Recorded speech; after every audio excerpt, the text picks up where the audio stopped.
¿Qué tal? Bienvenidos a Mesa de Periodistas. A punto de concluir 2024 con el arranque de gobierno de la presidenta Claudia Sheinbaum.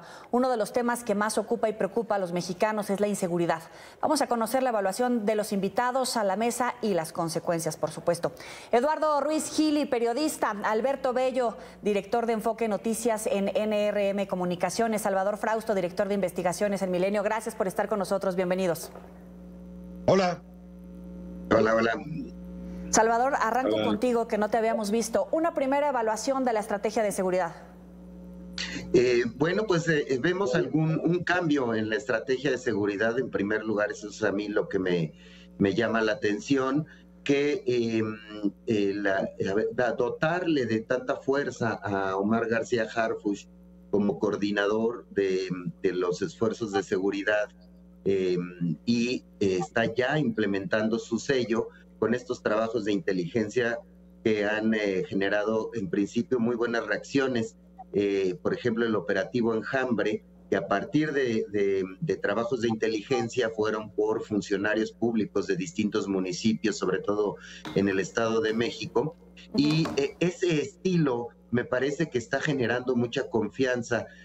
Hay una serie de mediciones sobre la popularidad de Harfuch y se está convirtiendo en una especie de funcionario público rockstar, es decir, tiene una cantidad de seguidores y de conversaciones en redes sociales impresionante. La cobertura mediática que hay sobre Omar García Harfuch es también impresionante. Hoy saca, por ejemplo, el Universal, que es el funcionario con más exposición positiva en medios de comunicación, de acuerdo a un análisis de notas periodísticas, y yo tengo también, lo he medido con las herramientas de inteligencia artificial, y haz de cuenta que mientras millones y millones hablan de él, del resto del gabinete apenas unos cuantas decenas de miles hablan de los demás funcionarios. Entonces, me parece que el estilo Harfuch está permeando y me parece esperanzador, porque es un estilo que me parece que sí está dando resultados y que está siendo muy bien recibido por la ciudadanía, no por la burbuja de los medios. Ahí sigue, digamos, este discurso como doble cara de la oposición, de decir, estamos en contra de la Guardia Nacional, pero los gobernadores están felices, ¿no?, de que haya Guardia Nacional. O esto de la prisión preventiva oficiosa. La oposición se opone, pero los gobernadores de oposición son los primeros en decir que es necesario la prisión preventiva oficiosa para ciertos delitos y que no se libera a mucha gente que está en las cárceles. El estilo es llamativo sin duda alguna, pero de fondo, ¿está dando resultados, Eduardo? Mira, yo creo que no hay que ser demasiado optimistas y no hay que juzgar porque alguien es popular en las redes sociales que realmente es popular. Nosotros sabemos que las redes sociales pueden ser muy fácilmente manipuladas. No nos hagamos. Yo creo que hasta el momento se ve una buena intención. A ver, el operativo Enjambre, que debería ser el operativo Hormiguita, porque llegaron con un solo edificio de no sé cuántos edificios, no solamente en el centro de la Ciudad de México, sino en todo el país, llenos de contrabando proveniente de China. ¿Dónde están las capturas o los arrestos de los funcionarios aduanales que tales permitieron entrar todos estos productos? Hace rato yo escuchaba en tu noticiero, parecía la narrativa de un país que está deshaciendo a balazos en Zacatecas, en Jalisco, etcétera, etcétera. Yo no niego que tiene buen cartel Omar García Harfuch, no niego que lo están fortaleciendo, qué bueno, pero yo todavía no siento que en grandes zonas del país esta estrategia, que sí es una nueva estrategia, esté todavía dando algún beneficio. Es demasiado rápido. Estamos hablando de una situación sumamente compleja, que ni modo que en 2 meses ya estemos, qué bárbaro, vamos a la jauja y esto ya se acabó. Entonces, vamos a darle tiempo. No dudo de la capacidad de Omar García Harfuch, no dudo de la buena voluntad de la presidenta Sheinbaum, pero creo que empezar a tañer las campanas tan temprano es hasta generar falsas expectativas. Yo no confío en las redes sociales de lo que dicen, caray, ni de lo que dicen bueno o mío. ¿Por qué? Porque todo está manipulado. Oye, vimos el operativo Enjambre en el Estado de México, efectivamente, otras noticias por ahí de el ajuste en la actividad en las aduanas, pero también vemos los contrastes como en Sinaloa. La presidenta le pidió a los gobernadores que no se deslinden, que se comprometan. ¿No se están comprometiendo con el gobierno para enfrentar al narco o están comprometidos, coludidos o como lo querramos mencionar con el narco, Alberto? Bueno, esto es algo que vimos en la Ciudad de México en el trabajo que hizo Claudia Sheinbaum cuando era jefa de gobierno. El señor Harfuch era el secretario de Seguridad y se encargó de la seguridad en la Ciudad de México. ¿Por qué tenemos tantos estados donde el gobernador se lava las manos? Yo creo que eso es algo que ha venido insistiendo Harfuch desde siempre, ¿no? Porque cuando era secretario de Seguridad decía es que los gobernadores tienen que hacerse responsables de la seguridad de sus estados, como estamos haciendo aquí en la Ciudad de México. Creo que es simplemente lo que está diciendo es algo que él cumplió y que él ha pensado siempre, y que yo creo que tiene mucha razón. Si el gobernador espera que llegue la Guardia Nacional a los 32 entidades que tenemos en este país, pues no dan la Guardia Nacional no da para todo. Si el gobernador no colabora con inteligencia, con fuerzas, tratando, o sea, con la Guardia, o sea, con la policía local, si el gobernador no coopera, esto no funciona. ¿Y tienes una evaluación respecto a estos primeros 2 meses de gobierno de la presidenta? Yo veo muy buenas señales. Estoy de acuerdo con Eduardo que es muy temprano, pero veo muchas cosas positivas. La primera es, estamos viendo a un civil al frente de la Guardia Nacional. Decía Salvador que la gente criticaba. Sí, la gente lo que le critica es que no haya un civil al frente de la Guardia Nacional. Si hay un civil al frente de la estrategia, yo creo que estamos en un Estado de Derecho fantástico. O sea, ojalá esto siga. Segundo indicio bueno, yo creo que la operación Enjambre ya por fin le mete mano al tema de la política, los vínculos entre policías, entre la política y el narcotráfico de todos los partidos. Y el tercer punto es la incautación de 1.100 kilos de fentanilo en Sinaloa. Es que son muchos elementos que muestran un camino mucho más sano y saludable para el país. Y que muestran también que lo que hubo antes es una falta de voluntad de atacar estos problemas de corrupción, de fábrica de producción de fentanilo en nuestro territorio y de que la Guardia Nacional respondía ante Sedena. Hoy está la Secretaría de Defensa trabajando en una estrategia coordinada desde la Secretaría de Seguridad Pública. Qué buena noticia. ¿Coincides, Eduardo? ¿Había falta de voluntad? ¿Esta política de abrazos no balazos era por falta de voluntad o porque era otra estrategia diferente la del gobierno anterior? Mira, la estrategia del gobierno anterior es que no hubo estrategia. Esto de los abrazos no balazos es una posición totalmente absurda y ridícula. Claro, se siguieron matando. Los abrazos y no balazos fue una estrategia diciendo casi que se maten entre los malos y a ver qué sucede después. Ahorita lo que estamos viendo es un ejército, una marina, una Guardia Nacional que ya reaccionan ante los ataques. ¿Cuántas veces vimos videos de la gente golpeando policías o marinos y la orden era no resistirse? Ahora ya esa orden aparentemente ya fue anulada. Ahora, en lo que a los gobernadores se refiere, para empezar, los gobernadores no tienen dinero, hay que ser francos. Los gobernadores no tienen policías. El éxito en la Ciudad de México es que en México, en la ciudad CDMX, hay aproximadamente 3 policías por cada 1,000 habitantes. Hay estados que tienen 0.3 policías por cada 1,000 habitantes. La norma oficial debería ser de 1.8 policías por cada 1,000 habitantes, que es demasiado baja de acuerdo a estándares internacionales. Hay estados que no tienen policías de investigación.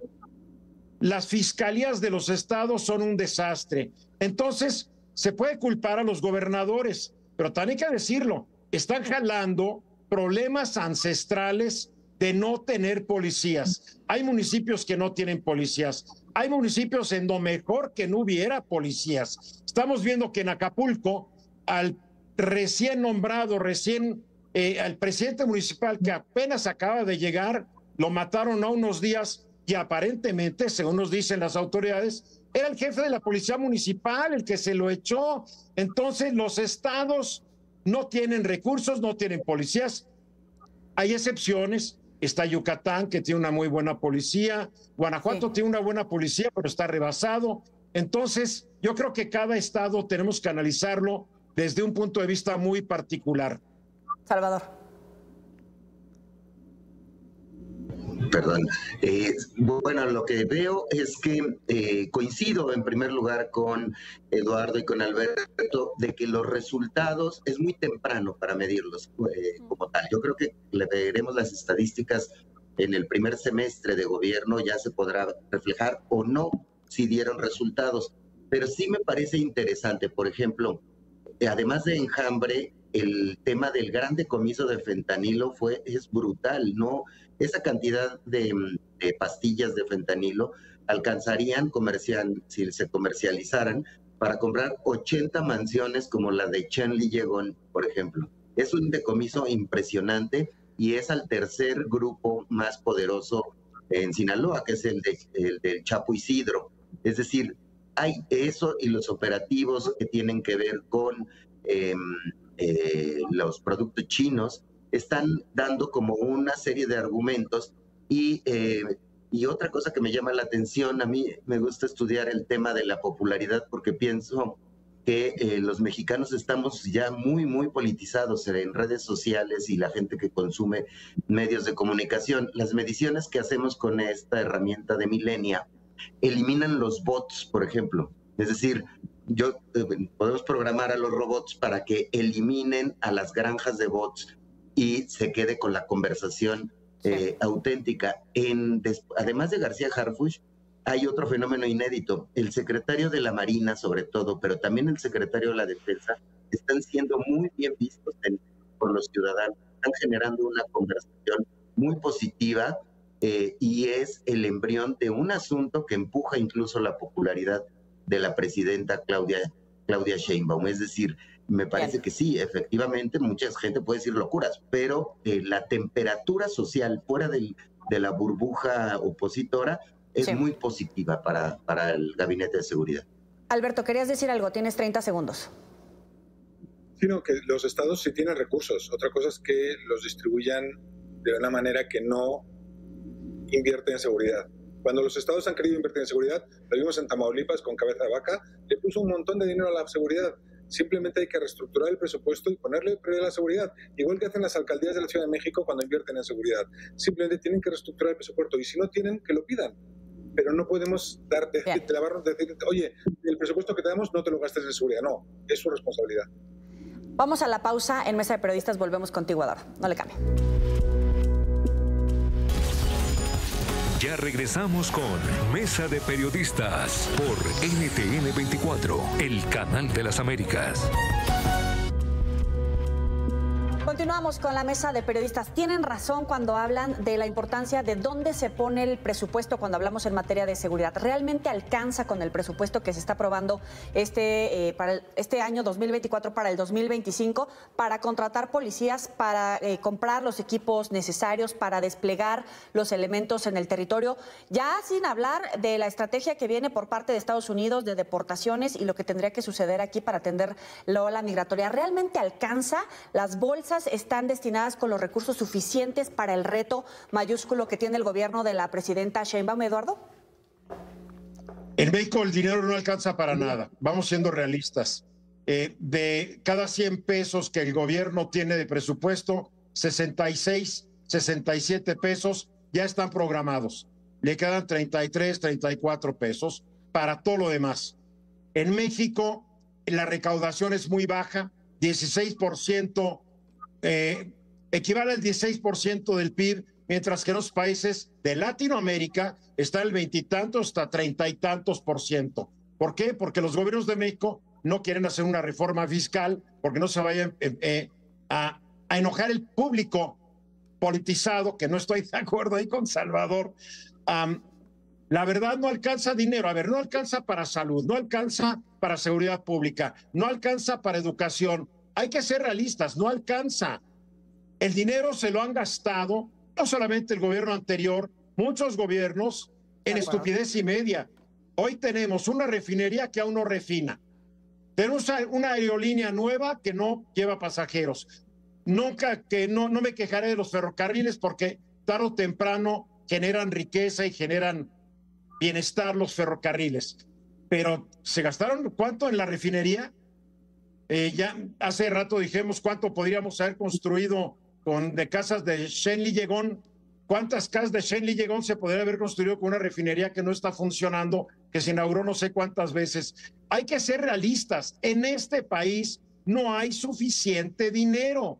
Y el que hay, a veces se lo roban, lo malgastan, lo maladministran por una sola cosa. No es su dinero, es el nuestro. Pero es interesante, hablaba el gobierno de México de cuáles son las prioridades, celebrando precisamente la aprobación del presupuesto porque habían otorgado la bolsa para los programas sociales y para salud casa por casa. Pero ¿dónde evalúan que está realmente la prioridad para combatir la inseguridad, para dotar de herramientas necesarias a los policías, a la Guardia Nacional, Ejército, etcétera, Alberto? Bueno, yo quiero agregar un dato a lo que ha dicho Eduardo. Primero, México Evalúa publicó un estudio y no son 66, son 90 pesos de cada 100 si incluimos la deuda y el servicio de la deuda y los proyectos sociales, no digamos, Sí, yo sé. Si incluimos todos los programas sociales, quedan 10 pesos de cada 100 para hacer todo lo demás. Entonces, realmente está muy atado de manos el gobierno mexicano. Yo lo que, pues ya lo he dicho aquí alguna vez, yo creo que no podemos hacer una estrategia de seguridad sin cooperar con Estados Unidos, y eso implica una negociación en la que tiene que haber dinero en la mesa y un apoyo en armamento, en capacitación y en una serie de cosas, además de que los recursos se tienen que destinar allá. Evidentemente, pues hay que cortar algunas cosas. El presupuesto no es infinito y si no se cortan, pues pasa lo que pasa en Argentina, que se tardaron 25 años en cortar y luego tuvo que llegar un señor pues medio enloquecido con una motosierra en la mano. Pues más vale cortar a tiempo y reajustar y decir, a ver, vamos a poner el dinero en las prioridades que son seguridad, salud, educación, etcétera. Y creo que eso es una cosa que va a tener que plantearse la presidenta Sheinbaum. Salvador, ¿dónde están las prioridades del gobierno para resolver la situación de inseguridad? Y también si tenemos que esperar un movimiento pendular en México para atender esa situación y esas prioridades que ya más o menos hemos enlistado. Bueno, creo que la prioridad, el sello central, es el trabajo de investigación y de inteligencia para conocer el entramado del crimen organizado, sobre todo del crimen organizado en nuestro país. Y ahí me parece que si funciona, lo vamos a ver en 6 meses. Hay unos focos rojos tremendos, que es lo que vemos en los medios de comunicación. La narrativa que vemos y que es la realidad, pues, que es lo que está pasando, sobre todo en estados como Guanajuato, como Chiapas, como Guerrero, está tremendo. Me parece que sí, algunos estados que no se sientan a coordinarse con el gobierno federal, con la Guardia Nacional, son los que se están rezagando. Hay también casos muy interesantes, por ejemplo, como Zacatecas, que se acuerdan que estaba tremendo, ha ido resolviendo el problema de seguridad. Tamaulipas incluso ha bajado algunos registros de delitos. Pero un modelo que me parece muy, muy interesante es el de Atizapán. En Atizapán tomó el mando la Marina completamente, seleccionaron a la policía local con solo marinos y le dieron la vuelta a la tortilla. Es decir, ahora es un ejemplo de Atizapán de seguridad, como ocurrió, por ejemplo, en el sexenio pasado con Nesa. Nesa también implementó una policía de proximidad, ahí policía civil, pero policía de proximidad con chats como de vecinos denunciando. Es decir, hay presidentes municipales que han trabajado muy bien y que me parece que hay que estudiarlos para ver cómo desde lo local sí se puede ayudar a bajar los índices delictivos, Joely. Ahora, Alberto, independientemente de estas voces y los ejercicios que han dado resultados en lo local, ¿cuáles son las voces o los entes que pueden entrar a mediar en los territorios? Hay una iglesia que llama a una tregua, la paz. ¿Realmente la iglesia o alguna organización civil son los indicados para mediar con los criminales? ¿A razón de qué o a cambio de qué? ¿O Estados Unidos o qué entidad tiene ese espacio para negociar? Yo creo que ese tipo de negociaciones, si lo cuenta la historia del mundo, no llevan a nada, no funcionaron en Colombia, no funcionaron en México en los últimos 3 años. Yo creo que el que tiene que relacionarse con los criminales son las fiscalías y las fuerzas de seguridad del Estado, que tienen que enfrentarse con los criminales que matan, que extorsionan, que roban, y cada cual lo suyo. Y un sistema judicial funcional, que eso es un capítulo que tenemos que ver si se cumple o no. Más apostar por la fortaleza del Estado como tal, Eduardo. No puedes negociar con criminales, no puedes negociar con criminales. Además, ellos no están interesados en negociar, les está yendo muy bien. Están haciendo negocios. Dime un delito que no estén metidos, directa o indirectamente protegiendo a bandas locales. ¿Para qué voy a negociar si estoy de gane? No hay por qué. Al delito hay que controlarlo, no lo vas a poder suprimir completamente, pero necesitas policías muy capacitadas, dinero. Ya lo comentó Salvador en Atizapán, era la Marina, pero ¿cuántos marinos tenemos para todos los municipios emproblemados del país? Esto va a ser un problema de solución a mediano plazo, no esperemos milagros. El problema tardó décadas para explotar y ahora estamos esperando que en un sexenio, no, López Obrador, vamos a decirlo, no hizo gran cosa. Este gobierno tiene ganas de hacer las cosas. Yo soy menos estricto. Yo le voy a dar 1 año de beneficio a la duda al actual gobierno. 1 año. Por 6 meses me hace muy poquito. 1 año. Dentro de 1 año platicamos a ver cómo va y a cuando se acabe el sexenio vamos a ver cómo fue y todavía va a haber grandes pendientes hasta que este país llegue a controlar a la delincuencia o la delincuencia organizada, como ocurrió en Estados Unidos, se vuelve respetable y empieza a entrarle a los negocios lícitos, producto de sus negocios ilícitos. Alberto, ¿querías agregar algo? No, yo no creo que sea a mediano plazo, yo creo que es largo, yo creo que es más de 20, 30 años.